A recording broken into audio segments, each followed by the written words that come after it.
एक दफा का जिक्र है कि एवरगुल्लू नामी जादुई सल्तनत में एक खूबसूरत शहजादी इलारा रहती थी। वो निहायत मेहरबान और रहम दिल थी, हमेशा गांव वालों की मदद करती और खुशियां बांटती।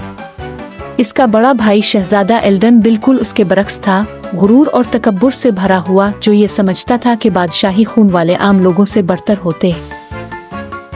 एक दिन सल्तनत में एक अजीम त्यौहार की तैयारी हो रही थी, जहां शहजादी इलारा को अपने वालिद बादशाह से एक सुनहरी ताज मिलने वाला था। ये ताज इसकी नेकी और आजिज़ी का इनाम था।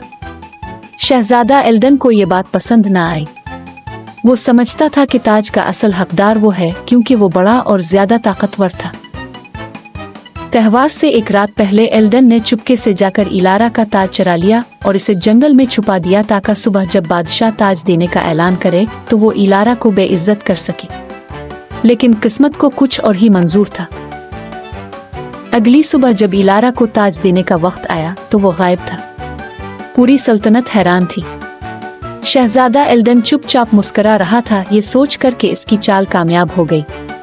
लेकिन इलारा ने किसी को कसूरवार ठहराए बगैर मुस्कुराते हुए कहा, एक शहजादी का असल ताज इसका नेक दिल होना है, न कि सोने का ताज। अगर मेरा ताज खो भी गया है तो मेरी नेकी हमेशा मेरे साथ रहेगी। ये सुनकर बादशाह और तमाम लोग हैरान रह गए।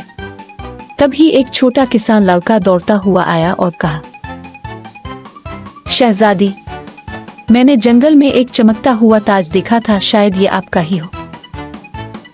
शहजादी इलारा मुस्कुराई और शुक्रिया अदा किया। बादशाह को फौरन समझ आ गया कि यह हरकत किसकी थी। इसने शहजादा एल्डन को मुखातिब करके कहा, एक बादशाह का असल वकार उसके अमाल में होता है, न कि इसकी ताकत में। इलारा ने साबित कर दिया कि वो हकीकी शहजादी है। शहजादा एल्डन को अपनी गलती का एहसास हुआ और उसने सबके सामने अपनी बहन से मुआफी मांगी। इलारा ने मुस्कुरा कर कहा, असली ताकत दूसरों को नीचा दिखाने में नहीं, बल्कि उनके साथ नेकी करने में है। इस दिन के बाद शहजादा एल्डन भी अपनी बहन की तरह मेहरबान बन गया और सल्तनत पहले से भी ज्यादा खुशहाल हो गई। सबक: नेकी और आजिज़ी ही हकीकी बादशाहत की अलामत है। असल इज्जत दूसरों की मदद करने और सच्चाई पर कायम रहने में है, न कि ताकत और गुरूर में।